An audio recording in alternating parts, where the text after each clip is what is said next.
S, good evening my dear students.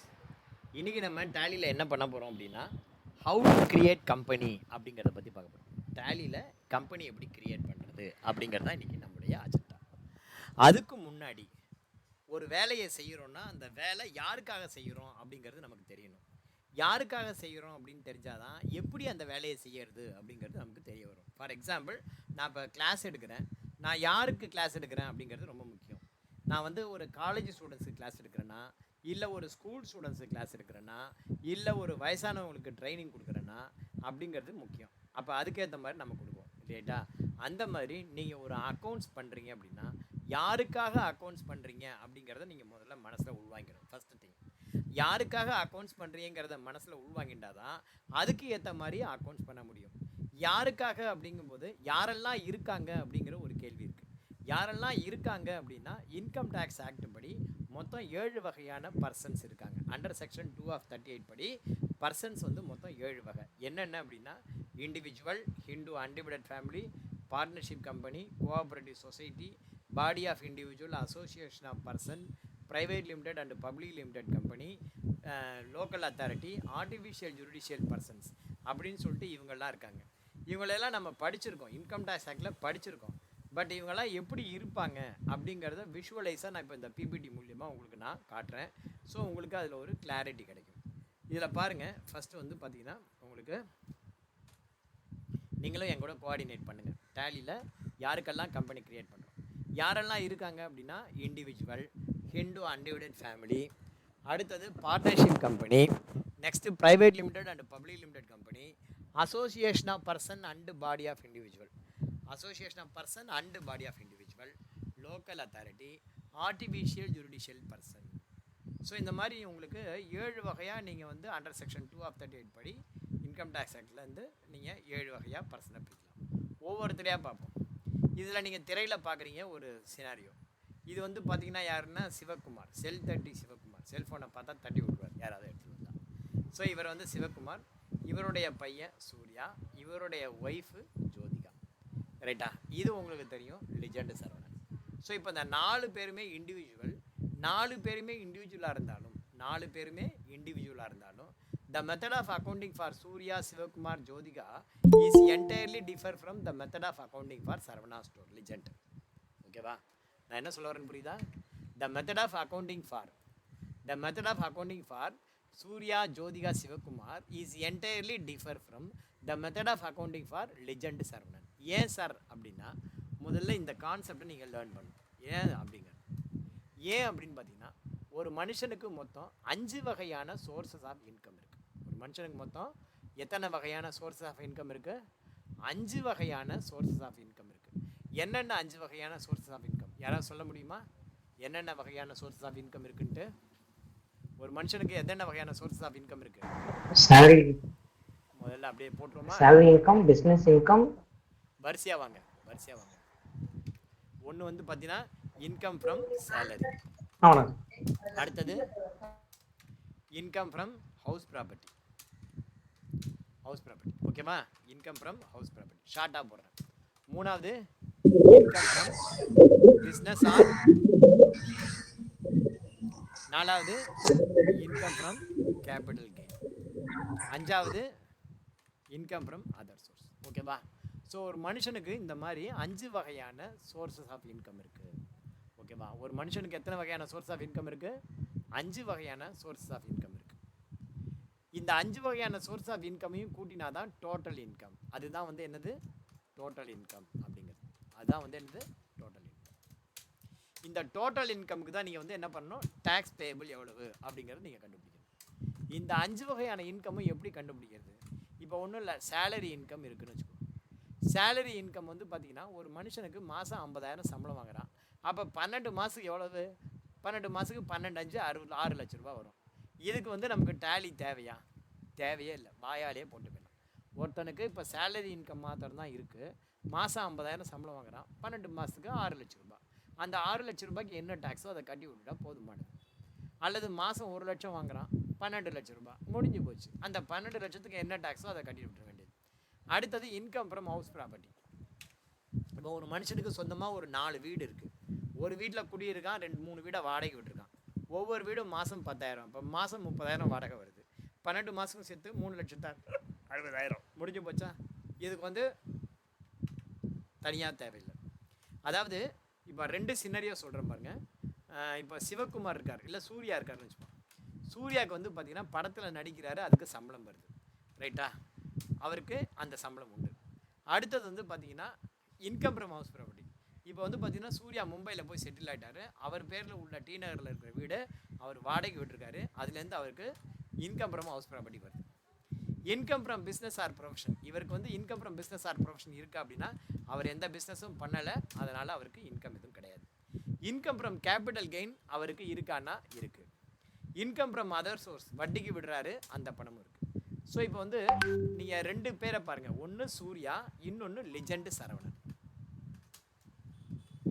இப்போ லிஜெண்டு சரவணனுக்கு எப்படி account பண்ணணும், சூர்யாவுக்கு எப்படி அக்கௌண்ட் பண்ணணும் அப்படின்னு தெரிஞ்சுக்கணுன்னா இவருக்கு என்னென்ன வருமானம் இருக்குது, இவருக்கு என்னென்ன வருமானம் இருக்குது. இப்போ லிஜெண்டு சரவணனுக்கு மெயின் இன்கம் சேலரியா அப்படின்னா அவர் வந்து யார்ட்டையும் ஒர்க் பண்ணல, ரைட்டா? ஸோ அவருக்கு சேலரி இன்கம் கிடையாது. அடுத்தது அவருக்கு பிஸ்னஸ் இன்கம். பிஸ்னஸ் இன்கம் இருக்கா அப்படின்னா எஸ், பிஸ்னஸ் இன்கம் இருக்குது. இந்த இடத்துல ஏன் எஸ் போடுறேங்கிறது நான் அப்புறம் தனியாக சொல்கிறேன். அடுத்தது வந்து பார்த்தீங்கன்னா house property income. House property income இருக்கான்னா அவருக்கு ஹவுஸ் ப்ராப்பர்ட்டி இன்கம் இருக்குது.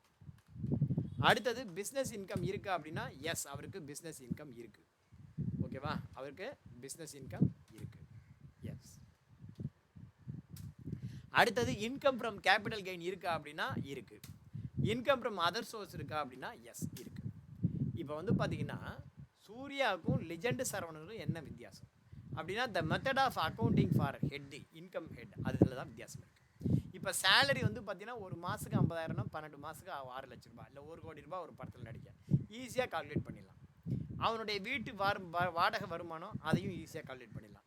அவனுடைய கேபிட்டல் கெயின் இருக்கிறதே ஒரு வீடு 2 வீடு, அதை ஏதாவது விற்றுருக்க போகிறான், அதில் ஏதாவது லாபம் கிடச்சிருக்கும், இல்லை கோல்டை விற்றுருப்பான் லாபம் கிடச்சிருக்கும், இல்லை ஷேரை விற்றுருப்பான் லாபம் கிடச்சிருக்கும், அதுலேருந்து ஏதாவது வட்டி கிட்டி இன்வெஸ்ட்மெண்ட் பண்ணியிருப்பான், வட்டி வந்திருக்கும். ஸோ இதுக்கெல்லாம் பார்த்தீங்கன்னா நீங்கள் வந்து சூர்யாக்கோ ஜோதியாக்கோ சிவகுமாருக்கோ நீங்கள் டேலியில் ஒரே ஒரு டேலி மெயின்டைன் பண்ணினா போதுமானது. ஒரே ஒரு டேலியில் ஒரே ஒரு கம்பெனி க்ரியேட் பண்ணி சூர்யான்னு ஒரு கம்பெனி க்ரியேட் பண்ணால் போதுமானது. பட் லிஜெண்டு சரவணனுக்கு அப்படி கிடையாது. ஏன்னா the method of accounting for salary is entirely differ from the method of accounting for house property. The method of accounting for salary is entirely differ from the method of accounting for business or profession. ஏன்னா salary income வந்து பார்த்தீங்கன்னா number of month into salary drawn, அவ்வளோதான். House property income அப்படி கிடையாது. அதில் வந்து பார்த்திங்கன்னா சில ரூல் இருக்குது, அந்த ரூலை அப்ளை பண்ணி உனக்கு நெட் ஆனுவல் வேல்யூ கண்டுபிடிச்சி அதுதான் இன்கமாக எடுத்துகிட்டு வரணும். பட் பிஸ்னஸ் இன்கம் வந்து ரொம்ப காம்ப்ளிகேட்டட். ஏன்னா வந்து பார்த்திங்கன்னா பிஸ்னஸ் வந்து பார்த்திங்கன்னா எப்படி கால்குலேட் பண்ணணும், ஓப்பனிங் ஸ்டாக் எவ்வளவு, பர்ச்சேஸ் எவ்வளவு, சேல்ஸ் எவ்வளவு, க்ளோசிங் ஸ்டாக் எவ்வளோ இருக்குது, கிராஸ் ப்ராஃபிட் எவ்வளோ கிடச்சிருக்கு, out of the gross profit என்னென்ன எக்ஸ்பெண்டிச்சர்லாம் பண்ணியிருக்கோம், அப்போ நெட் ப்ராஃபிட் எவ்வளவு அப்படிங்கிறது கண்டுபிடிக்கணும். அது ஒரு பெரிய ப்ராசஸ். இப்போ லிஜெண்டு சரவணனுக்கு பார்த்தீங்கன்னா சரவணா ஸ்டோர்னு ஒரு 10 பிரான்ச்சஸ் இருக்குது. அப்போ எப்படி அக்கௌண்ட்ஸ் பண்ணணும் அப்படின்னா முதல்ல லிஜெண்டு சரவணன் அப்படிங்கிற பேரில் ஒரு டேலி கிரியேட் பண்ணணும். அதில் வந்து பார்த்தீங்கன்னா பிஸ்னஸ் இன்கம் தவிர பாக்கி எல்லா இன்கமையும் போடணும். அதுக்கப்புறம் பார்த்தீங்கன்னா சரவணா ஸ்டோர்னு தனியாக இப்போ வந்து பார்த்தீங்கன்னா அக்கௌண்ட்ஸ் வந்து நீங்கள் இப்படி மெயின்டைன் பண்ணணும். சரவணா ஸ்டோர்ஸு மாம்பழம், சரவணா ஸ்டோர் சைதாப்பேட்டை, சரவணா ஸ்டோர் அடையார், இப்படி வரிசையாக நீங்கள் அக்கௌண்ட்ஸ் மெயின்டைன் பண்ணிகிட்டே வரணும். எல்லா அக்கௌண்ட்ஸையும் கன்சாலிடேட் பண்ணி நெட் ப்ராஃபிட் அப்படின்னு ஒன்று அரைவ் பண்ணி இங்கே வந்து இவருடைய இண்டிவிஜுவல் டேலியில் இங்கே வந்து profit from business or profession ஒத்த லைனில் நீங்கள் ஆட் பண்ணணும். என்ன பண்ணணும்? ஒத்த லைனில் நீங்கள் ஆட் பண்ணி அதுக்கப்புறமா டோட்டல் இன்கம் அரைவ் பண்ணி அந்த டோட்டல் இன்கம்க்கு நீங்கள் டோட்டல் டேக்ஸ் பேயபிள் எவ்வளவு அப்படிங்கிறத கண்டுபிடிக்கணும். So the method of accounting for individual, அதாவது Sivakumar, Surya, Jyothika is entirely differ from the method of accounting for Saravana store legend. இவங்களுக்கெல்லாம் பார்த்தீங்கன்னா ஒரே ஒரு டேலி போதும். சிவகுமார்னு ஒரு டேலி கம்பெனி கிரியேட் பண்ணி என்ட்ரி பண்ணால் போதும். சூர்யாவுக்கு சூர்யான்னு ஒரு கம்பெனி கிரியேட் பண்ணி என்ட்ரி பண்ணால் போதும். ஜோதியாவுக்கு ஜோதிகான்னு ஒரு கம்பெனி என்ட்ரி பண்ணால் போதும். ஆனால் அதுவே லிஜெண்டு சரவணனுக்கு 2 கம்பெனி கிரியேட் பண்ணணும். ஒன்று வந்து பார்த்தீங்கன்னா அவனுடைய இண்டிவிஜுவல் பேரில் சரவணன் அப்படிங்கிற பேரில் ஒரு கம்பெனி, இன்னொன்று சரவணா ஸ்டோர்னுங்கிற ஒரு கம்பெனி. சரவணா ஸ்டோருங்கிற கம்பெனியில் அந்த கம்பெனியுடைய profit and loss account arrive பண்ணி அந்த ப்ராஃபிட் எடுத்துகிட்டு வந்து இண்டிவிஜுவல் அக்கௌண்ட்டில் சேர்க்கணும். ஏன்னா இண்டிவிஜுவலுக்கு தான் டேக்ஸ். ப்ரொப்ரைட்டரை பொறுத்த வரைக்கும் யாருக்கு டேக்ஸ் அப்படின்னா இண்டிவிஜுவல் அவங்க எப்படி சம்பாதிக்கிறான், அந்த 5 வகையான சோர்ஸஸ்க்கு என்ன டேக்ஸ், இப்படி தான் நீங்கள் அக்கௌண்ட் பண்ணணும். சார் நீங்கள் ஒரு ப்ரொப்ரைட்டர்ஷிப் கம்பெனியில் நான் ஜாயின் பண்ணியிருக்கேன் சார், அப்போ நான் சரவணா ஸ்டோரில் ஜாயின் பண்ணியிருக்கேன்னா சரவணா ஸ்டோர் அக்கௌண்ட்ஸ் மாத்திரம் மெயின்டைன் பண்ணால் போதுமா, அந்த இண்டிவிஜுவல் அவருடைய பர்சனல் அக்கௌண்ட்ஸ் இருக்கிற மற்ற இன்கம் அதையும் சேர்த்து நான் அக்கௌண்ட் பண்ணணுமா அப்படின்னா, நீங்கள் வந்து கம்பெனிக்கு தான் ஒர்க்கு ஜாயின் பண்ணியிருக்கீங்க அப்படின்னா, நீங்கள் கம்பெனி அக்கௌண்ட்ஸ் மாத்திரம் மெயின்டைன் பண்ணால் போதும். இண்டிவிஜுவல் அக்கௌண்ட்ஸ் மெயின்டைன் பண்ணணும்னா அதுக்கு நீங்கள் தனியாக சேலரி பேசிக்கங்க. ஓகேவா? So method of accounting for individual எப்படிங்கிறது பார்த்துட்டோமா? புரியுதா? Yes sir. அடுத்தது பார்த்தீங்கன்னா, இப்போ இது வந்து ஹிந்து அன்டிவைடட் ஃபேமிலி. இது வந்து பார்த்தீங்கன்னா, இது வந்து இவங்க 4 பேர் சேர்ந்துருக்காங்க. இப்போ வந்து இவங்க 2 பேரும் ஹஸ்பண்ட் ஒய்ஃப். இப்போ வந்து சிவகுமார்னு ஒரு ஐடி தனியாக ஃபைல் பண்ணுவாங்க. சிவகுமார் தன்னுடைய ஒய்ஃப் பேரில் ஒரு ஐடி ஃபைல் பண்ணுவார். இப்போ வந்து பார்த்தீங்கன்னா, சூர்யாவும் தனியாக ஐடி ஃபைல் பண்ணுவாங்க, ஜோதிகா தனியாக ஐடி ஃபைல் பண்ணுவாங்க. இப்போ கார்த்திக்குடைய ஒய்ஃபு அவங்க 2 பேரும் தனியாக ஐடி ஃபைல் பண்ணிப்பாங்க. சிவகுமாருடைய பொண்ணு மருமக இவங்க தனியாக ஐடி ஃபைல் பண்ணிப்பாங்க. ஸோ எங்கள் ஃபேமிலியில் இப்போ எத்தனை ஐடி இருக்குது? 1 2 3 4 5 6 7 8. ஆக்சுவலாக பார்த்தீங்கன்னா இண்டிவிஜுவலுக்கு வந்து பார்த்தீங்கன்னா உங்களுக்கு எக்ஸாம்ஷன் உண்டு. பார்ட்னர்ஷிப் கம்பெனி வந்து ஒரு கம்பெனி வந்து பார்ட்னர்ஷிப் கம்பெனியாக இருக்குது, ஒரு கம்பெனி இண்டிவிஜுவலாக இருக்குது. ரெண்டுக்கும் என்ன டிஃப்ரெண்ட் அப்படின்னா, இப்போ வந்து டேக்ஸில் தான் வந்து டிஃப்ரெண்ட். ஃபார் எக்ஸாம்பிள் இப்போ வந்து இது வந்து சூர்யா இருக்கார், இன்னொன்று வந்து பார்த்தீங்கன்னா ஒரு பார்ட்னர்ஷிப் கம்பெனி இருக்குது. இப்படி வச்சுப்போம். யாருக்கு எவ்வளோ டேக்ஸ் வரும் அப்படிங்கிறத சொல்கிறேன். ஒன்று வந்து சூர்யா, இன்னொன்று வந்து A&Co அப்படின்னு ஒரு பார்ட்னர்ஷிப் கம்பெனி. A&Co அப்படின்னு பார்ட்னர்ஷிப். சூர்யாவுக்கு வந்து டேக்ஸ் ரேட் வந்து பார்த்தீங்கன்னா slab based tax. Tax rate வந்து பார்த்தீங்கன்னா சூர்யாவுக்கு எப்படி இருக்கும் அப்படின்னா, டேக்ஸ் ரேட்டு ஸ்லாப் பேஸ்டு. என்னது? Slab based. இதுவே வந்து இவருக்கு வந்து பார்த்தீங்கன்னா ஃப்ளாட். இப்போ ஸ்லாப் பேஸ்டுனா எப்படி இருக்கும் அப்படின்னா, இவருக்கு வந்து பார்த்தீங்கன்னா அப் டு 2.5 lakhs நில். இவருக்கு வந்து பார்த்தீங்கன்னா up to slab based. Slab based எப்படி இருக்கணும் அப்படின்னா, அப் டு 2.5 lakhs வரைக்கும் அவருடைய சம்பளத்துக்கு டேக்ஸ் கிடையாது. 2.5 lakhsலேருந்து 5 lakhs வரைக்கும், 2.5லேருந்து 5 lakhs வரைக்கும் பார்த்தீங்க அப்படின்னா 5% டேக்ஸ். 5 to 10 lakh வரைக்கும் பார்த்தீங்க அப்படின்னா உங்களுக்கு 20% டேக்ஸ் வரும். எபவ் 10 lakh பார்த்தீங்க அப்படின்னா 30%. எபவ் 10 lakh வந்து பார்த்தீங்கன்னா 30% ஸ்லாப். இது வந்து பார்த்தீங்கன்னா ஸ்லாப் பேஸ்ட். இதுவே வந்து பார்த்தீங்கன்னா இவருக்கு வந்து பார்த்தீங்கன்னா ஃப்ளாட் 25%. அவ்வளோதான் ஃப்ளாட் ரேட்டு 25%. சாரி 30% நினைக்கிறேன். 30%. பார்ட்னர்ஷிப்பாக இருந்தால் 30%. ஒரு எக்ஸாம்பிளுக்கு சொல்கிறேன். ஒரு சின்ன எக்ஸாம்பிள் பார்ப்போம். இப்போ சூர்யாவுடைய தேனியிலிருந்து யாருப்பா அது? மியூட் பண்ணுங்க. மியூட் பண்ண முடியலன்னா கிளம்புங்க.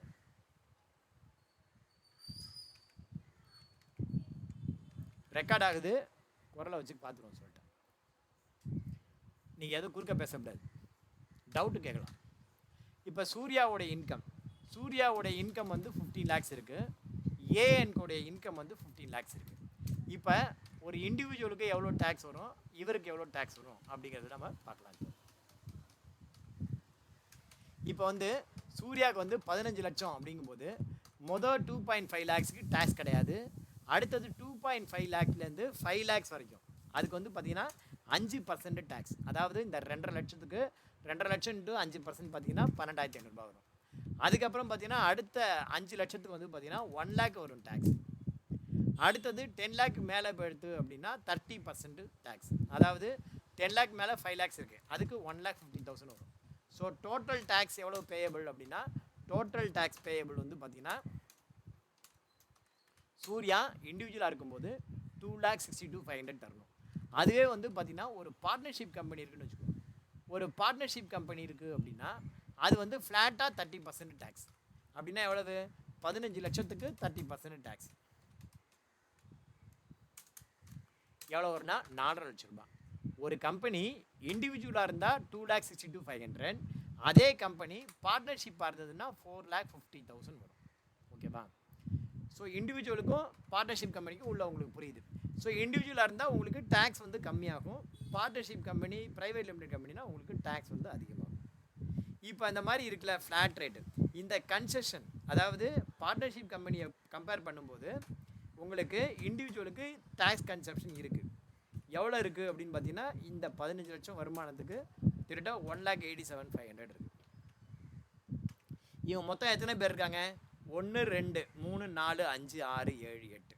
இந்த 8 பேரும் ஆளுக்கு இந்த மாதிரி 15 லட்சம் வருமானம் இருக்குன்னா 1,87,500 1,87,500 உங்களுக்கு கிளைம் பண்ண முடியும்.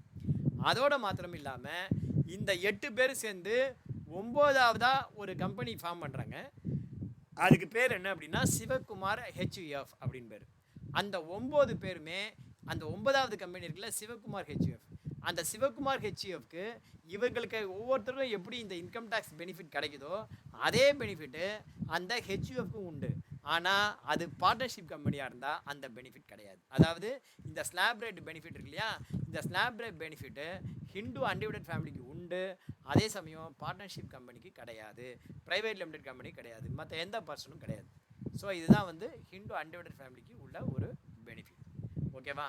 நம்ம வந்து நிறைய பேர் ஹிந்து அன்டிவைடட் ஃபேமிலி ஃபார்ம் பண்ணுறதில்ல. That is called Hindu undivided family. It is the benefit provided only for Hindus, not for Muslim, not for Christian, not for Sikh. சீக்கியர்கள் இந்துவர்களாக இருந்தால் உண்டு. ஓகேவா? தெரியலன்னு தெரியல. பட் வந்து முஸ்லீம்க்கோ கிறிஸ்டினுக்கோ கிடையாது, ஒன்லி ஃபார் ஹிந்துஸ். அடுத்தது வந்து பாருங்க, இது புரியுதுங்களா? ஹிந்து அன்டிவைடட் ஃபேமிலினா யாரு? ஓகேவா? புரியுதாப்பா? அடுத்தது பாத்தீங்கன்னா இதுல வந்து பாத்தீங்கன்னா ரொம்ப நாள் நமக்கு நிறைய ஹலோ சரி, இந்த ஹிந்து அன்டிவைடட் ஃபேமிலி யாராவது ஒரே ஒரு ஆள் மட்டும் இருக்க முடியுமா? முடியாது. கர்த்தா இருக்கணும். கர்த்தாவுடைய ஃபேமிலி. ஹஸ்பண்ட் ஒய்ஃப் இருந்தா மாத்திரம் பத்தாது. ஹஸ்பண்ட் ஒய்ஃப் மேல ஒருத்தர் 3 பேர் மினிமம் 3 மெம்பர்ஸ் இருக்காங்க. ஓகேவா? அதுல ஒருத்தர் கர்த்தா இருக்கணும். அடுத்தது வந்து பார்த்தீங்கன்னா பாடி ஆஃப் இண்டிவிஜுவல் அல்லது அசோசியேஷன் ஆஃப் பர்சன். இது வந்து பார்த்தீங்கன்னா நான் ப்ராஃபிட் ஆர்கனைசேஷன். ஓகேங்களா? பாடி ஆஃப் இண்டிவிஜுவலுக்கும் அசோசியேஷன் ஆஃப் பர்சனுக்கும் என்ன வித்தியாசங்கிறத தெரிஞ்சுக்கணுங்கிறதுக்காக தான் இதை நான் விஷுவலாக கொண்டு வந்திருக்கேன். இதில் எது வந்து பாடி ஆஃப் இண்டிவிஜுவல், எதெல்லாம் வந்து அசோசியேஷன் ஆஃப் பர்சன் அப்படின்னா, இதில் பாடி ஆஃப் இண்டிவிஜுவல்ங்கிறது அண்ணா பார்க் வாக்கர் அசோசியேஷன் இருக்குல்ல, அது மாத்திரம்தான் பாடி ஆஃப் இண்டிவிஜுவல். பாக்கி எல்லாமே association of person. Body of இண்டிவிஜுவலாக இருக்கட்டும் அல்லது அசோசியேஷன் ஆஃப் பர்சனாக இருக்கட்டும், டேக்ஸ் எல்லாம் ஒன்று தான், அதில் எந்த மாற்று கருத்தும் கிடையாது. ஆனால் எங்கே வந்து டிஃபர் ஆகுது, இந்த பாடி ஆஃப் இண்டிவிஜுவலுக்கும் அசோசியேஷன் ஆஃப் பர்சனுக்கும் எங்கே டிஃபர் ஆகுது அப்படின்னா, in body of individual only individual members, only individual can become the member. இப்போ வாக்கர் அசோசியேஷன் இருக்குது, வாக்கர் அசோசியேஷனில் ஒரு பார்ட்னர்ஷிப் கம்பெனி மெம்பர் ஆக முடியுமானா முடியாது. Only human being can become member in the body of individual. whereas in association of person, association of personல யார் வேணாலும் மெம்பர் ஆகலாம். For example income tax act under section 2 of 31 படி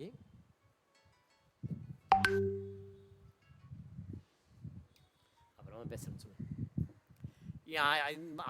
அசோசியேஷன் ஆஃப் பர்சன் அப்படிங்கிறது income tax act under section 2 of 31 இருக்கு. Hindu undivided family must be there. ஆமாம், Hindu undivided ஃபேமிலியில் ஃபேமிலியாக இருக்கணும், அது ஒரு கண்டிஷன் இருக்குது. இவர் சொன்ன கருத்து ஒரு நல்ல அருமையான கருத்து. இப்போ நானும் ஹிந்து, இப்போ வந்து பார்த்தீங்கன்னா வெங்கடேஷ் ஹிந்து, ஹீதா லக்ஷ்மி ஹிந்து, 3 பேர் ஹிந்து, 3 பேர் சேர்ந்து ஹிந்து அன்டிவைடட் ஃபேமிலி ஃபார்ம் பண்ண முடியுமா அப்படின்னா it is not at all possible. ஓகேவா? ஹிந்துவாக இருந்தாலும் அந்த ஃபேமிலிக்குள்ளே தான் வந்து நீங்கள் ஹிந்து அன்டிவைடட் ஃபேமிலி ஃபார்ம் பண்ண முடியும். ஹிந்துவாக இருந்தாலுமே ஃபேமிலிக்குள்ளே தான் ஹிந்து அன்டிவைடட் ஃபேமிலி ஃபார்ம் பண்ண முடியும். ஓகேவா? அது ரொம்ப முக்கியம். நான் ஹிந்து, கீதா லக்ஷ்மி ஹிந்து, சாந்தி ஹிந்து, 3 பேர் சேர்ந்து ஹெச்எஃப் ஃபார்ம் பண்ண முடியுமானா நாட் அட் ஆல் பாசிபிள். ஓகேவா? சொல்லுங்க வெங்கடேஷ். சரி, இந்த ஹிந்து அன்டிவைடட் ஃபேமிலில ஒரு லேடி மெம்பர் கர்த்தாவா இருக்கலாமா? ஹிந்து அன்டிவைடட் ஃபேமிலில ஃபார் எக்ஸாம்பிள் ஒரு லேடி மெம்பர், ஃபார் எக்ஸாம்பிள் நான் சொல்றேன், ஹஸ்பண்ட், ஒய்ஃப், டாட்டர், இவங்க 3 பேர் சேர்ந்து ஒரு ஃபார்ம் பண்ணி டெவலப் பண்ணிருக்காங்க. இப்போ ஹஸ்பண்ட் அவர் இறந்துட்டாரு, இப்போ ஏஜ் ஃபேக்டர். இப்போ இருக்கிறவங்க 2 மெம்பர்ல அந்த அவங்க ஒய்ஃப் இருக்காங்க இல்லையா, கர்த்தாவோட ஒய்ஃப், அந்த கர்த்தாவோட ஒய்ஃப் இப்போ கர்த்தாவா ஆக முடியும். ஏன்னா அவர் இல்லப்பா, இந்த மாதிரி கிரிட்டிக்கல் क्वेश्चनக்கு ஆன்சர் பண்ற அளவுக்கு நான் இன்னும் லீகலா எனக்கு தெரியாது. ஓகேவா? ஹிந்து அன்டிவைடட் ஃபேமிலினா என்னங்கிறது எக்ஸ்பிளனேஷன் தர முடியுமா? ஏன் இப்போ வந்து 3 பேர்ல ஒருத்தர் செத்துக்கு போயிட்டாங்க, 2 பேர் இருக்கு, அதை கண்டினியூ பண்ண முடியுமானா அது வந்து லீகல் ஒபினியன். அதுக்கு நான் ஒரு இடத்துல அக்கவுண்ட்ஸ் பார்த்துட்டு இருக்க இடத்துல நான் அதை ஃபேஸ் பண்ணிட்டு இருக்கேன், அதுக்காக தான் கேட்டேன். இல்ல இது வந்து லீகல் சம்பந்தப்பட்டது. இது எனக்கு தெரியாத விஷயத்த தெரியாதுதான் சொல்லணும்.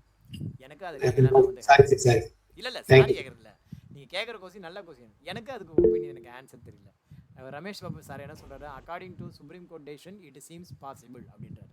அதாவது 2 பேர் இருக்காங்க அப்படின்னா 3 பேர்ல ஒருத்தர் செத்து போயிட்டாங்கன்னா பாக்கி 2 பேர் ஹெச்யூஎஃபாக கண்டினியூ பண்ண முடியுமானா கண்டினியூ பண்ண விரும்பலாம் அப்படின்றாங்க. ஹெச்யூஎஃப் ஃபார்ம் ஒன்றா மினிமம் 2 பேர் இருக்கணுமா, ஒருத்தர் இருக்கணுமா அப்படிங்கிறதுக்கெல்லாம் நான் போக விரும்பல. நான் இன்னும் அதை பார்க்கல. ஓகேவா? Right, okay. நல்ல டெசிஷன் அது. ஆக்சுவலாக நீங்கள் கேட்ட கொஸ்டின் நல்ல கொஸ்டின். இப்போ பாடி ஆஃப் இண்டிவிஜுவலுக்கும் அசோசியேஷன் ஆஃப் பர்சனுக்கும் என்ன டிஃப்ரெண்ட்? ஏன்னா நம்ம படிச்சிருப்போம். ஆனால் நான் ஏன் விஷுவலைஸாக உங்களுக்கு காட்டுறேன் அப்படின்னா, நம்ம படிக்கும்போது நம்ம வந்து ஒரு கிளாரிட்டி இல்லாமல் இருக்கும். ஏன்னா நம்ம படிச்சிருக்கோம் ஒழிய அது ஒரு கிளாரிட்டி இல்லாமல் இருக்கும். அந்த கிளாரிட்டி வேணும் அப்படிங்கிறதுக்காக தான் இந்த இதெல்லாம் கொடுக்குறது.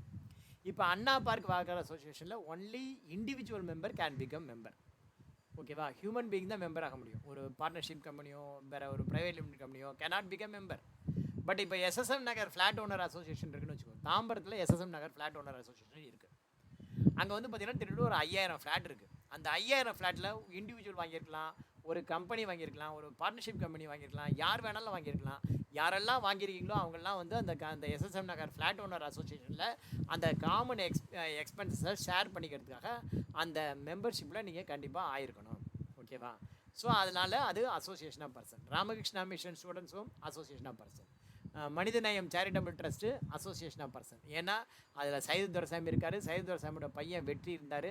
அவருடைய பையன் ஒரு பிஸ்னஸ் பண்ணிட்டு இருந்தார். அதுவும் வந்து அதில் ஒன் ஆஃப் த பார்ட்னர். எனக்கு பர்சனலாக தெரியும் எனக்கு, அதனால் நான் அதை போட்டிருக்கேன். அதே மாதிரி ஹெச்எல் ஃபவுண்டேஷன். ஹெச்எல் ஃபவுண்டேஷனில் ஹெச்எல் குரூப்ஸ் இருக்குது. அதில் அகரம் ஃபவுண்டேஷனில் அகரம் சூர்யா இருக்கார், ஜோதிகா இருக்கார். அவங்களுடைய HF one of the Agaram ஃபவுண்டேஷனில் one of the partner. So that association of பர்சனுக்கும் பாடி ஆஃப் இண்டிவிஜுவலுக்கும் என்ன வித்தியாசம் அப்படின்னா, இன்கம் டேக்ஸ் ஆக்டில் அண்டர் செக்ஷன் 2 of 38 அதில் பர்சன்னா என்னன்னு சொல்லியிருக்கு. இண்டிவிஜுவல், ஹிந்து, அன்டிவைடட் ஃபேமிலி அது மாதிரி சொல்லியிருக்காங்க. அதில் ஒன்லி இண்டிவிஜுவல் மாத்திரம் மெம்பராக இருந்தால் அது பாடி ஆஃப் இண்டிவிஜுவல். இண்டிவிஜுவல் கூட வேறு யாராவது ஒரு பர்சன் அடிஷ்னலாக ஆட் ஆகிட்டாங்க அப்படின்னா அது வந்து அசோசியேஷன் ஆஃப் பர்சன். ஓகேவா? கிளியரா?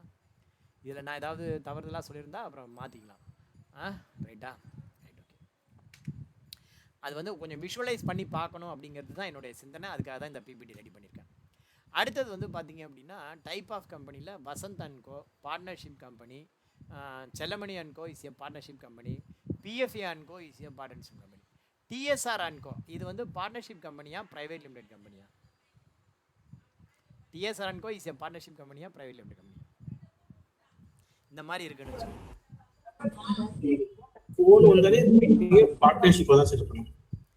இப்போ என்னுடைய கொஸ்டின் என்ன அப்படின்னா,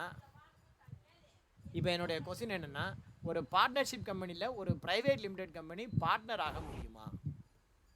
ஒரு பார்ட்னர்ஷிப் கம்பெனி இருக்குது, ஒரு ப்ரைவேட் லிமிடெட் கம்பெனி அதில் பார்ட்னர் ஆக முடியுமா முடியாதா? நீங்கள் சொல்லுங்கள் sir. Thiru Ramesh sir, can a private limited company become the partner in a partnership company? பாசிபிளா சார்? இருக்கீங்களா?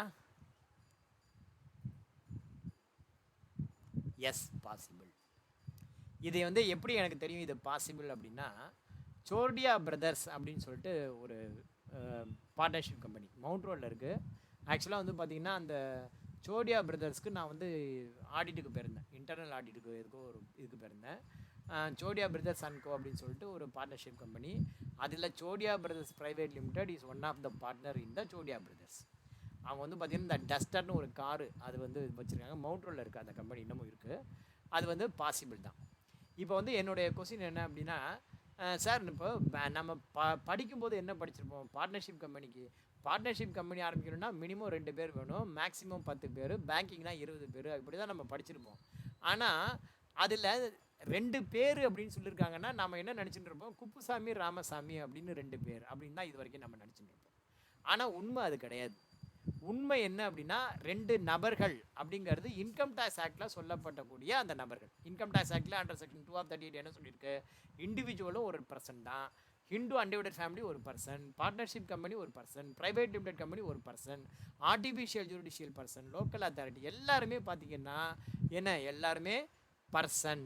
ஸோ 2 பர்சன் அப்படின்னா இதுதான் பர்சன். அப்போ பார்ட்னர்ஷிப் ஆக்ட் அண்டர் ஆக்ட் 1932 சொல்லும்போது 2 பர்சன் அப்படின்னு சொல்லியிருக்காங்க. 2 பர்சன் அல்லது மேலே இருக்கணும்னு சொல்லிட்டு 2 ஹியூமன் பீயிங் சொல்லப்படலை. அப்போ அந்த பர்சன்கிறதுக்கான டெஃபினேஷன் எங்கே எடுத்திருக்காங்கன்னா இன்கம் டேக்ஸ் ஆக்ட்லேருந்து எடுத்திருக்காங்க. நீங்கள் கேட்கலாம் சார் இன்கம் டேக்ஸ் ஆக்ட் வந்தது 1961, ஆனால் வந்து பார்ட்னர்ஷிப் ஆக்ட் வந்து 1932. எப்படி சார் 1932 பார்ட்னர்ஷிப் ஆக்டில் இருக்கிற பர்சனுக்கான டெஃபினேஷன் 1961 இன்கம் டேக்ஸ் ஆக்ட்லேருந்து எப்படி எடுக்கலாம் அப்படின்னு நீங்கள் கேட்கலாம். ஆனால் இன்கம் டேக்ஸ் ஆக்ட்டுங்கிறது 1961 கிடையாது, அதுக்கு முன்னாடியே இருந்திருக்கு. இன்கம் டேக்ஸ் ஆக்ட் 1922 இந்த மாதிரிலாம் முன்னாடியே இருந்திருக்கு நான் நினைக்கிறேன். இயர் எனக்கு சரியாக ஞாபகம் இல்லை, பட் அதுக்கு முன்னாடியே இருந்திருக்கு. இங்கே வேணால் கூகுளில் வேணால் சர்ச் பண்ணி பார்ப்போம், இன்கம் டேக்ஸ் ஆரிஜின் எங்கே இருக்குதுன்னு பார்ப்போம். எனக்கு தெரிஞ்சு இன்கம் டேக்ஸ் ஆக்ட் எப்போ வந்தது ஃபஸ்ட்டு இன்கம் டேக்ஸ் ஆக்ட் 1922 போட்டு பார்க்குறேன், வருதான்னு பார்ப்போம். இன்கம் டேக்ஸ் ஆக்ட் இந்த இந்தியன் இன்கம் டேக்ஸ் ஆக்ட் 1922 இருக்குது பாருங்கள். ஸோ இப்படி வேணால் எடுத்துக்கலாம். இந்தியன் இன்கம் டேக்ஸ் ஆக்ட் 1922 அதில் வந்து பர்சன் அப்படின்னு சொல்லியிருப்பாங்க. அந்த ஆக்ட் தான் வந்து 1961 திரும்பவும் மாறி இருக்கு, ரைட்டா? ஸோ அமெண்ட் ஆயிருக்கு. அப்போ 1922 ஆக்டில் சொல்லப்பட்ட அந்த பர்சனுக்கான டெஃபினேஷனை தான் 1932 பார்ட்னர்ஷிப் ஆக்டில் எடுத்திருக்காங்க அப்படிங்கிறது தான் என்னுடைய கருத்து, ரைட்டா? ஸோ வந்து பார்த்தீங்கன்னா பார்ட்னர்ஷிப் கம்பெனியில் ஒரு ப்ரைவேட் லிமிட்டடும் can become member, but sign பண்ணுறதுக்கு ஒரு ஹியூமன் பீயிங் கண்டிப்பாக இருக்கணும் அப்படிங்கிறது தான் என்னுடைய இன்டென்ஷன். நெக்ஸ்ட் வந்து பார்த்தீங்க அப்படின்னா type of company. Type of கம்பெனிக்கு ஒரு எக்ஸாம்பிள் பார்த்தீங்கன்னா ஹெச்சிஎல் லிமிடெட், இது public limited. Lalitha jewellery it's a private limited. HCL foundation இது Tata motors public limited. But Madras boat club, இந்த மெட்ராஸ் போட் கிளப் அப்படிங்கிறது என்ன கைண்ட் ஆஃப் கம்பெனி? இந்த மெட்ராஸ் போட் கிளப்புங்கிறது என்ன கைண்ட் ஆஃப் கம்பெனி அப்படின்னா செக்ஷன் 25 கம்பெனிஸ் அப்படிம்பாங்க, ஓகேங்களா? இப்போ வந்து பார்த்தீங்கன்னா செக்ஷன் 25 கம்பெனிஸ் அப்படின்னு ஒன்று இருக்குது. இதோ ஒரு நிமிஷம் பார்ப்போம். செக்ஷன் 25 கம்பெனிஸ், செக்ஷன் 25 கம்பெனிஸ் அப்படின்னு சொல்லிட்டு இருக்கு. இது வந்து பார்த்தீங்கன்னா இவங்களுக்கு வந்து பார்த்தீங்கன்னா இவங்களுடைய லயபிலிட்டி வந்து limited, non profit objective, no evidence, no டிவிடெண்ட்லாம் ஒன்றும் கொடுக்க மாட்டாங்க. இந்த செக்ஷன் 25 கம்பெனிஸ் வந்து பார்த்தீங்கன்னா பொதுவாக வந்து தன்னுடைய மெம்பர்ஸ்க்கு தான் அவங்க வந்து சப்ளை பண்ணுவாங்க. ஃபார் எக்ஸாம்பிள் இப்போ மெட்ராஸ் போட் கிளப் இருக்குது. மெட்ராஸ் போட் கிளப்பில் இப்போ நான் சீனிவாசன் சாதாரண ஆள், நான் போயிட்டு அங்கே ஒரு காஃபி சாப்பிட முடியுமா அப்படின்னா என்னை உள்ளே விட மாட்டான், வாசல்லே செக்யூரிட்டி போயிட்டு வாங்கம்மா, unless I am not a member or the guest of member. Madras boat கிளப்பில் ஒன்று நான் மெம்பராக இருக்கணும், அல்லது ஒரு கெஸ்ட்டோட போகணும், அல்லது கெஸ்ட்டோட லெட்டரோட போகணும். அந்த மாதிரி இருந்தால் என்னை உள்ளே அலோவ் பண்ணுவாங்க. நான் போய்ட்டு ஒரு காஃபி சாப்பிட்றதோ, ஒரு ட்ரிங்க் சாப்பிட்றதோ, ஒரு சாப்பாடு சாப்பிட்றதோ முடியும். அதர்வைஸ் நான் போய்ட்டு தனியாளாக போய்ட்டு நம்ம இஷ்டத்துக்கு போய் சாப்பிட முடியுமானா முடியாது. ஸோ இந்த மாதிரி செக்ஷன் 25 கம்பெனிஸு தன்னுடைய மெம்பர்ஸ்க்கு தான் அவங்க மெம்பருடைய கெஸ்ட்டு அவங்களுக்கு தான் வந்து சர்வீஸ் பண்ணுவாங்க, பப்ளிக்கு வந்து பண்ண மாட்டாங்க. அப்போ வந்து என்ன பண்ணால் இந்த மெட்ராஸ் போர்டில் வந்து பார்த்திங்கன்னா தன்னுடைய பேருக்கு பின்னாடி லைபிலிட்டி லிமிடெட் ஆர் அன்லிமிட்டெட் அப்படிலாம் ஒன்றும் இருக்காது, ஓகேவா? தன்னுடைய மெம்பர்ஸ்க்கு மாத்திரம்தான் அது சர்வீஸ் பண்ணும். அந்த மாதிரியான கம்பெனிகள் செக்ஷன் 25 கம்பெனிஸ். அதுக்கு எக்ஸாம்பிள் பார்த்திங்கன்னா Madras boat club, cosmopolitan club, presidency club, gymkhana club, இதெல்லாம் வந்து பார்த்திங்கன்னா செக்ஷன் 25 கம்பெனிஸ் அப்படின்னு சொல்லுவாங்க. இது நான் ப்ராஃபிட் ஆர்கனைசேஷன் தான். அது அந்த மாதிரி தான் வரும். டிவிடெண்ட் கொடுக்க மாட்டாங்க, ஓகேவா? டிவிடெண்ட் வராது, மெம்பர்ஸ்க்கு டிவிடெண்ட் வராது. அடுத்தது பார்த்திங்கன்னா இது வந்து லோக்கல் அத்தாரிட்டிஸ்க்கு example. Chennai corporation, greater Chennai corporation இப்போ ஆயிடுத்து. இது வந்து முனிசிபாலிட்டி, பெருநகராட்சி முனிசிபாலிட்டி. இது வந்து டவுன் பஞ்சாயத்து அப்படிம்பாங்க. இது வந்து லோக்கல் பஞ்சாயத்து, ஓகேவா? லோக்கல் பஞ்சாயத்து. இவங்களும் பார்த்தீங்கன்னா இவங்களும் வந்து இன்கம் டேக்ஸ் ஆக்டில் வருவாங்க. இவங்களுக்கு இன்கம் டேக்ஸ் வருதோ இல்லையோ, பட் டிடிஎஸ் அந்த மாதிரி ப்ரொவிஷன்ஸ்லாம் அப்ளை ஆகும். ஸோ இவங்களும் வந்து ஒரு பர்சன் தான். அவங்க கான்ட்ராக்டருக்கெலாம் வந்து டிடிஎஸ் பிடிச்சி காட்டணும். அடுத்தது பார்த்திங்கன்னா Neyveli lignite corporation, BHEL, ISRO, இதெல்லாம் பார்த்திங்க அப்படின்னாக்கா ஆர்டிஃபிஷியல் ஜுடிஷியல் பர்சனுக்கு இதோட எக்ஸாம்பிள். அடுத்தது பார்த்திங்கன்னா ஃபினான்ஷியல் இயர். இப்போ இந்த கான்செப்ட் போகுது, வர வருஷத்துலேருந்து ஃபினான்ஷியல் இயர் கிடையாது, ஒன்லி அக்கௌண்டிங் இயர் தான்.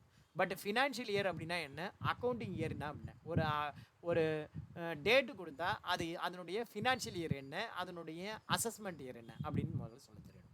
முதல்ல ஃபினான்ஷியல் இயர்னா என்ன? ஃபினான்ஷியல் இயருங்கிறது in general start with 1 April and end with 31 March, ஓகேவா? ஃபினான்ஷியல் இயர் அப்படிங்கிறது இன் ஜென்ரல் பொதுவாக வந்து பார்த்திங்கன்னா ஃபினான்ஷியல் இயர் 1 ஏப்ரல் ஆரம்பித்து 31 மார்ச்சில் முடியும். அசஸ்மெண்ட் இயருங்கிறது ஃபினான்ஷியல் இயருக்கு next year assessment year. For example இப்போ ஃபினான்ஷியல் இயர் வந்து பார்த்திங்கன்னா 2021 அப்படின்னு இருக்குன்னா அசஸ்மெண்ட் இயர் வந்து 21-22. ஃபினான்ஷியல் இயருக்கும் அசஸ்மெண்ட் இயருக்கும் என்ன டிஃப்ரெண்ட் அப்படிங்கிறது தெரியணும். 2 வருஷம், ஏன் ஒரே வருஷமாக இருக்க முடியாது, 2 வருஷம். இப்போ ஃபினான்ஷியல் இயர் அப்படிங்கிறது பார்த்திங்கன்னா சிம்பிளாக சொன்னால் இன்கம் ஏர்ன்ட் இயர். ஃபினான்ஷியல் இயருங்கிறது என்ன, income earned year. Assessment year அப்படிங்கிறதுனா tax payable year, tax assessment year, ஓகேவா?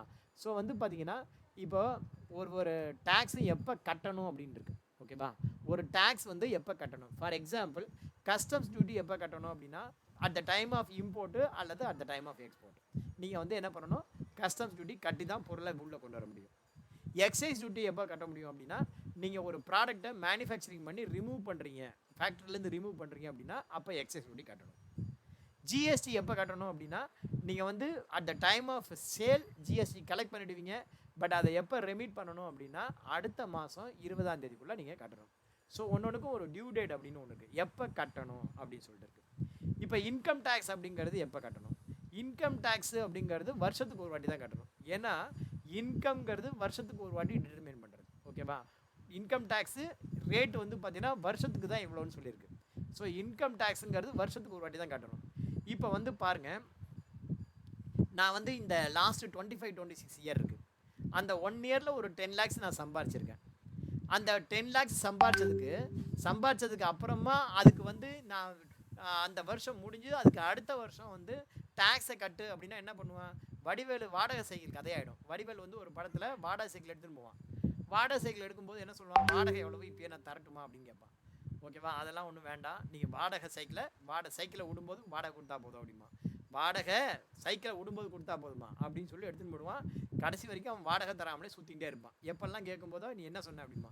அந்த மாதிரி இன்கம் டேக்ஸ் டிபார்ட்மெண்ட்டு என்ன, நீ 1 இயர் நீ வருஷம் பூரா சம்பாரித்து 1 இயர் முடிஞ்சதுக்கப்புறமா அதுக்கப்புறமா நீ சம்பாரித்த காசுக்கு டேக்ஸை கட்டு அப்படின்னா இந்தியாவில் 195 பேர் 198 பேர் ஒருத்தனும் டேக்ஸ் கட்ட மாட்டான், ₹1 டேக்ஸ் கட்ட மாட்டான். அப்போ கவர்மெண்ட் எப்படி ரன் பண்ணுறது? அதுக்கு தான் வந்து என்ன பண்ணுச்சு, கவர்மெண்ட் வந்து கேட்குது, என்ன கேட்குது, நீங்கள் வந்து பார்த்தீங்க அப்படின்னா நீ எப்போ டேக்ஸ் கட்டுவ அப்படின்னு கேட்டுது. நான் வந்து இயர் முடிச்சு தான் இன்கம் எனக்கு எவ்வளோன்னு தெரியும், டோட்டல் இன்கம், அப்போ தான் நான் டேக்ஸ் கட்ட முடிவேன் அப்படின்னு சொல்லி. அப்போ டோட்டல் இன்கம் தானே நீ டேக்ஸ் கட்டுவேன், ரைட்டு. நீ வந்து என்ன பண்ணுவேன், இயர் முடிச்சு தானே தருவேன், ரைட், ஓகே. நான் உனக்கு ஒரு கற்பனை ஆண்டு தரேன் அப்படின்னு சொல்லிட்டு அதுக்கு பேர் தான் அசஸ்மெண்ட் இயர். அப்படின்னா இப்போ ஒரு ரயில்வே இருக்குது, ரயில்வே தண்டவாளம் இருக்குதுன்னு வச்சுக்கோ. இப்போ இப்படி இருக்குது ரயில்வே ட்ராக், புரிகிற மாதிரி சொன்னான். இப்போ ரயில்வே ட்ராக் இருக்குது, நீங்கள் பார்க்குறீங்க. இந்த ரயில்வே ட்ராக் எப்படி இருக்குது? இந்த மாதிரி ஒரே நேர்கோட்டில் இருக்குது. இதில் ஒரு ட்ராக் வந்து பார்த்தீங்க அப்படின்னா ஃபினான்ஷியல் இயர்னு வச்சுக்கோ, இன்னொரு ட்ராக் தான் அசஸ்மெண்ட் இயர். இப்போ ஃபினான்ஷியல் இயர் 26-27, அப்போ அசஸ்மெண்ட் இயர் 27-28. ஃபினான்ஷியல் இயர் 25-26 அப்படின்னா அசஸ்மெண்ட் இயர் 27, 25-26னா 26-27 அப்படின்னு அர்த்தம். ஸோ ஃபினான்ஷியல் இயர் போக போக அதனுடைய அடுத்த இயர் அசஸ்மெண்ட் இயர். இப்போ வந்து டேக்ஸ் எப்போ கட்டணும்? வருஷம் முடிஞ்சால் தான் கட்டுவேன் இல்லையா, ரைட், ஓகே. அப்போ இந்த ஃபினான்ஷியல் இயரை மொத்தம் 4 குவார்ட்டராக பிரி. இப்போ 4 பார்ட் இருக்குன்னு வச்சுக்கோ, 1, 2, 3, 4. முதல் குவார்ட்டர், 2வது குவார்ட்டர், 3வது குவார்ட்டர், 4வது குவார்ட்டர். இது வந்து ஃபினான்ஷியல் இயர். இப்போ வந்து இது வந்து அசஸ்மெண்ட் இயர், ரைட்டா? இப்போ ஃபஸ்ட்டு குவார்ட்டர் 2015 ஏப்ரல், மே, ஜூன் 15ஆம் தேதிக்குள்ளே இந்த ஃபஸ்ட்டு குவார்ட்டரில் நீ எவ்வளோ பணம் சம்பாரிச்சிருக்கியோ அதுக்குள்ளே ப்ராஃபிட்டை நீ இந்த அசஸ்மெண்ட் இயர் 26-27ன்னு போட்டு இங்கே கட்டு. உன்னோடைய பேச்சுப்படியே நீ 26-27ன்னு சலானில் போட்டு கட்டு. சலானில் அசஸ்மெண்ட் இயர் தான் இருக்கும். இப்போ 2வது குவார்ட்டரில் சம்பாதிக்கிறதுக்கு 2வது குவார்ட்டரில் அட்வான்ஸ் டேக்ஸ் கட்டு, 3வது குவார்ட்டர் சம்பாதிக்கிறதுக்கு 3வது குவார்ட்டரில் கட்டு, 4வது குவார்ட்டர் சம்பாதிக்கிறதுக்கு 4வது குவார்ட்டர் கட்டு. அப்போ இந்த ஃபினான்ஷியல் இயர் முடியும் போது எனக்கு இந்த டேக்ஸ் கொஞ்சம் கொஞ்சமாக வசூலாகிடும். ஏன்னா ஒட்டு மொத்தமாக நீ முடிஞ்சதுக்கப்புறம் கட்டினா ₹1 கட்ட மாட்டான், 6 கஞ்சிக்கு பழங்கஞ்சி ஆகிடும். அதனால தான் அந்த இன்கம் டேக்ஸ் டிபார்ட்மெண்ட்டு இந்த மாதிரி ஒரு கான்செப்ட் எடுத்துகிட்டு வந்திருக்கலாம் அப்படின்னு நான் நினைக்கிறேன், ரைட்டா? ஸோ ஒரு அக்கௌண்டண்ட்டாக நமக்கு என்ன தெரியணும்? ஒரு டேட்டு கொடுத்தா அந்த டேட்டுடைய ஃபினான்ஷியல் இயர் என்ன, அந்த டேட்டுடைய அசஸ்மெண்ட் இயர் என்ன அப்படின்னு. அசஸ்மெண்ட் இயர் தான் என்ன, அசஸ்மெண்ட் இயரில் என்ன நடக்கும்? ஃபார் எக்ஸாம்பிள், நீங்கள் வந்து அந்த ஃபினான்ஷியல் இயர்லேயே நீங்கள் வந்து உங்களுடைய என்டையர் டேக்ஸும் கட்டி முடிச்சிடுவீங்க. நீங்கள் கட்டி முடிச்சுட்டு என்ன பண்ணுவீங்க, அடுத்த வருஷம் தான் அந்த கட்டி முடித்த டேக்ஸுக்கு நீங்கள் என்ன பண்ணுவீங்க, இன்கம் டேக்ஸ் ரிட்டர்ன் ஃபைல் பண்ணுவீங்க. நீங்கள் அந்த 1 இயர் கேப்பில் நீங்கள் ஃபைல் பண்ண இன்கம் டேக்ஸை ரிட்டர்னை எடுத்து பார்த்து நீ கட்டியிருக்கிறது சரியா தப்பா அப்படின்னு பார்ப்பாங்க. சரியாக இருந்தால் அக்செப்ட் பண்ணி ஆர்டர் கொடுப்பான். தப்பாக இருந்துச்சு அப்படின்னா ரீஃபண்ட் பண்ணணுமா, தப்பாக இருந்தில்ல சரி நீ எக்ஸ்ட்ரா ஏதாவது டேக்ஸ் கட்ட வேண்டியிருக்கா, உடனே ஒரு டிமாண்ட் நோட்டீஸ் அனுப்பிச்சு நீ எக்ஸ்ட்ரா கட்டுமா. இல்லை சார் இந்த மாதிரி நீங்கள் வந்து ரீஃபண்ட் இருக்குது சார் அப்படின்னா ரீஃபண்ட் உனக்கு கொடுத்துருவாங்க. அந்த மாதிரி அசஸ்மெண்ட் பண்ணக்கூடிய அந்த டைம் பீரியட், அதுக்காக தான் அந்த இடத்துல அசஸ்மெண்ட் இயர் அப்படின்னு வச்சுருக்காங்க. ஸோ பொதுவாக புரிஞ்சுக்கிட்டு என்னென்னா ஃபினான்ஷியல் இயருங்கிறது இன்கம் ஏண்ட் இயர், அசஸ்மெண்ட் இயருங்கிறது டேக்ஸ் பேயபிள் இயர். இந்த மாதிரி நம்ம மைண்டில் வச்சுட்டா போதும்.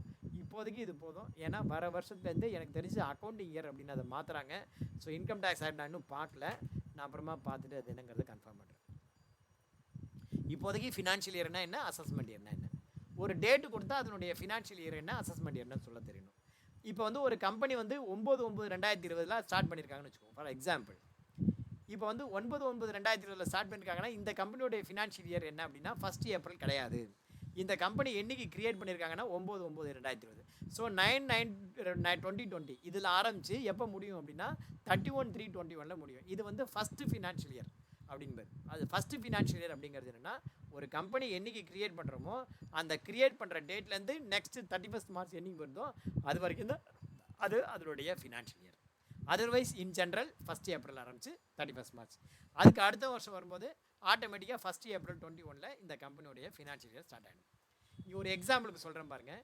ஒரு டேட்டு கொடுத்துருக்கேன், அதனுடைய ஃபினான்ஷியல் இயர் என்ன, அசஸ்மெண்ட் இயர் என்ன, ஃபினான்ஷியல் இயர் எப்போ பிகின் ஆகுது, புக்கு எப்போ பிகின் ஆகுது. இப்போ 15/4/2017 அப்படின்னா ஃபினான்ஷியல் இயர் பார்த்தீங்கன்னா 17/18, அசஸ்மெண்ட் இயர் 18/19. புக்கு எப்போ ஆரம்பிக்குது 1/4/2017. புக்கு எப்போ ஃபினான்ஷியல் இயர் எப்போ ஆரம்பிக்குது 1/4. வேற புக்கு எப்போ ஆரம்பிக்குதுன்னா கம்பெனி எப்போ ஆரம்பிச்ச டேட் அதுதான் புக் பிகினிங் டேட். அதே மாதிரி 14/12/2012 இது ஃபினான்ஷியல் இயர், இது அசஸ்மெண்ட் இயர். புக்கு எப்போ ஆரம்பிக்குது 1/4/2012. வேற புக்கு எப்போ பிகின் ஆகுது அப்படின்னா 14/12. ஃபினான்ஷியல் இயர் ஆரம்பிக்கிறது 1 ஏப்ரல். அதே மாதிரி பாருங்கள், இது 31/3/2019. சார் ஒரு கம்பெனி மார்ச் 31 கடைசி நாள் தான் ஆரம்பிச்சிருக்கேன், அப்போ அதுக்கு ஒரு நாள் நம்ம அடுத்த வருஷத்துக்கு கணக்கு வச்சுக்கலாமா? கிடையாது. ஒரு நாள்னாலும் அந்த ஒரு நாளைக்காக நீங்கள் income tax return, GST return, VAT return, என்னென்ன ரிட்டர்ன் இருக்கோ எல்லா ரிட்டர்ன் ஃபைல் பண்ணி தான் ஆகணும். ஸோ 19 முடிகிற அந்த வருஷத்துக்கு 18/19/19/20. 31/6/2017 ஜூன் மாதத்துக்கு 30 நாள் தான், அதனால் கிடையாது. 29/2/2017 லீஃப் இயர், அதனால் கிடையாது. 1/4/1899 இன்கம் டேக்ஸ் ஆக்ட் வந்து நமக்கு இப்போ ப்ரெசென்ட்டில் இருக்கிறது 1961 அல்லது 1922. அதுக்கு முன்னாடி இன்கம் டேக்ஸ் ஆக்டே கிடையாது, அதனால் கிடையாது. ஒரு கால் இருக்குது அப்படின்னு வச்சுப்போம். ஒரு கால் இருந்ததுன்னா அதனுடைய ஃபினான்ஷியல் இயர் என்ன, அசஸ்மெண்ட் இயர் என்ன அப்படின்னு கொடுத்துருவேன். ஏன் சார் இந்த டேட்டு நான் கொடுத்துருக்கேன்? அதுக்கு காரணம் இருக்குது. ஏன் இந்த டேட்டு நான் 1/4/1899 அப்படிங்கிற இந்த டேட் நான் ஏன் கொடுத்தேன் அப்படின்னா, டேலியில் வந்து 1/4/1901 அல்லது அதுக்கு அப்புறம் தான் நீங்கள் கம்பெனி கிரியேட் பண்ண முடியும். அதுக்கு முன்னாடி கம்பெனி கிரியேட் பண்ண முடியாது. அதை நான் உங்களுக்கு போட்டு காட்டுறேன். அப்போ 1/4/2150 டேலியில் எந்த ஃபியூச்சர் இயர்னாலும் என்ட்ரி பண்ண முடியும். அதை தெரிஞ்சுக்கணும் அப்படிங்கிறதுக்காக இந்த டேட் கொடுத்துருக்கேன். ஸோ இந்த 4 டேட்டும் ஏன் கொடுத்துருக்கேன்? இது வந்து பார்த்தீங்கன்னா ஜூன் மாதத்தில் 30 நாள் கிடையாது, உங்களுக்கு அவேர்னஸ் வேணும், அதுக்காக கொடுத்துருக்கேன். பிப்ரவரி மாதம் லீஃப் இயர்ங்கிறது அவேர்னஸ் வேணும், அதுக்காக கொடுத்துருக்கேன். இது ஏன் கொடுத்துருக்கேன்னா இன்கம் டேக்ஸ் ஆக்டே கிடையாது, ஆக்ட் இல்லைன்னா எப்படி வரும்? இது எது கொடுத்துருக்கேன்னா ஃபியூச்சரில் எந்த டேட் வேணாலும் என்ட்ரி பண்ண முடியும். இது எது கொடுத்துருக்கேன்னா பாஸ்ட்டில் எந்த டேட் வரையிலேருந்து என்ட்ரி பண்ண முடியும். 1/4/1901 கொடுக்க முடியும். ஃபார் எக்ஸாம்பிள் ராமகிருஷ்ணா மிஷன் 150 வருஷமாக இருக்குது, 1/4/1850 இருக்குன்னு வச்சுக்கோ. அதுலேருந்து இருக்கிற கணக்கெலாம் டேலியில் போட்டு கொடுனா என்ட்ரி பண்ண முடியுமானா it is not at all possible. ஓகேவா? ஸோ இந்த மாதிரி நீங்கள் கம்பெனி எப்படி க்ரியேட் பண்ணணும் அப்படிங்கிறது நம்ம இப்போ பார்க்கலாம்.